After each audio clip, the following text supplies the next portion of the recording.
Now, when you think of Canada and fast food, what does your mind turn to? Maybe Tim Hortons, Boston Pizza. Well, in British Columbia, fast food equals a driver eating with chopsticks and a bowl of food while sailing down the highway. A Royal Canadian Mounted Police officer spotted the woman driving down the highway, traveling nearly 40 miles an hour in traffic, eating with chopsticks in one hand and a bowl of spinach in the other. No hands on the steering wheel. Needless to say, the officer ticketed one Ms. Corinne Jackson for this conduct.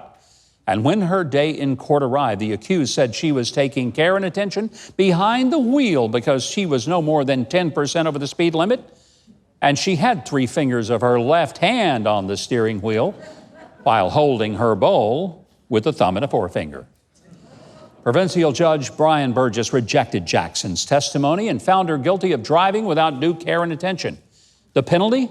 Get this, $2,000 in fines and 6 points on her driver's license. Governor? Who? Yeah, Keith. I was just wondering, do you think they might have gone lighter on her if she'd driven a car favored by cooks?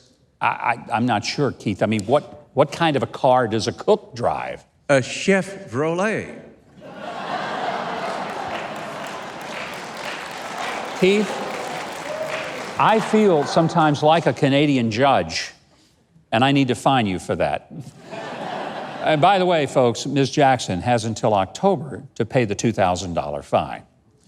Well, all of us on the show have become a fan of David Rush, who is the Guinness World Record breaker extraordinary. He's got over 100 records already set, and he's done it again.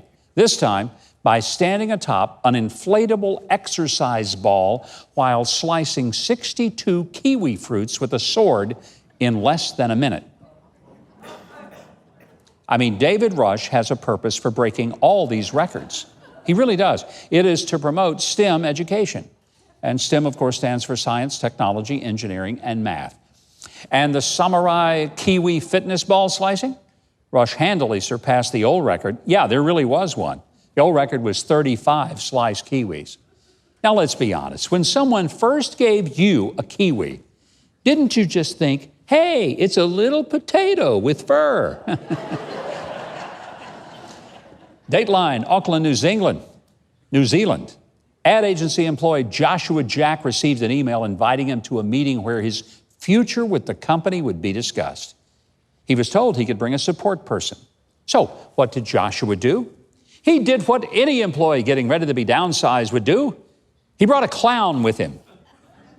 Yeah, Jack wrote on his Facebook page that he sensed bad news was coming, so he hired the best support person available, a professional clown. He shared pictures online from the meeting with the clown, making balloon animals and providing comfort as the ad agency leadership said he was being let go. Governor. Yes, sir, I Keith. hate to interrupt you again. No, you don't. You love it. Go ahead. Well, I do, actually. But I just wanted you to know, I feel this guy's pain. Do you? And I brought my emotional support clown with me tonight. Right there he is. Which one is the clown?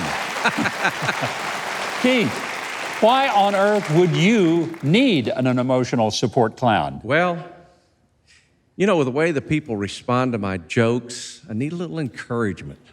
Which reminds me, when I was single, you know, girls always used to say they wanted a guy who was funny and spontaneous, but every time I tapped on their window at night dressed as a clown, they'd call the cops. Yeah. I wonder why.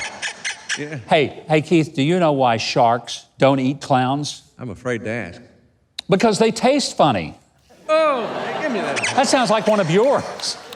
All right, the best news in this story, Joshua Jack had struck first. He already had a new job in the ad business at a competing agency.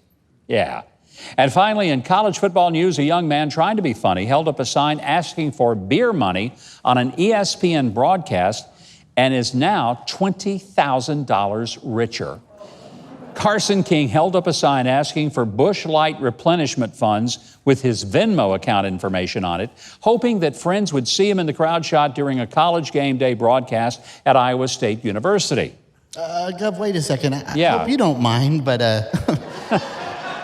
no, seriously, everybody, this is a serious issue. Our candy bowl in the, band room is really completely empty. And I thought it would, steal the sign I did to help the Music City Connection out, get some energy. So a little Venmo action. Hey, Trey, I honestly think you and your sweet tooth need to consider the rest of the story here, okay?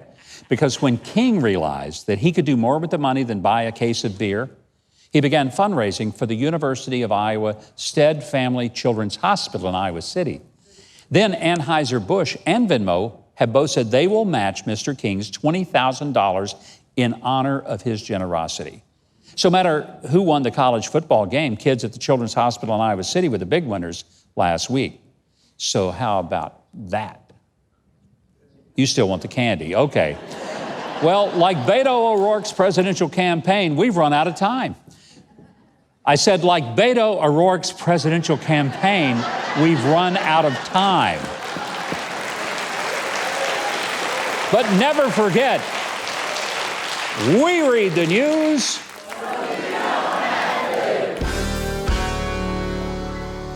Now, if you're seeing this, I know you've enjoyed that video. I mean, how could you not, after all? So, you know what you should do? Leave a like, click on the subscribe button below, and hit the notification bell next to it so you'll always know when I have another video up for you to enjoy.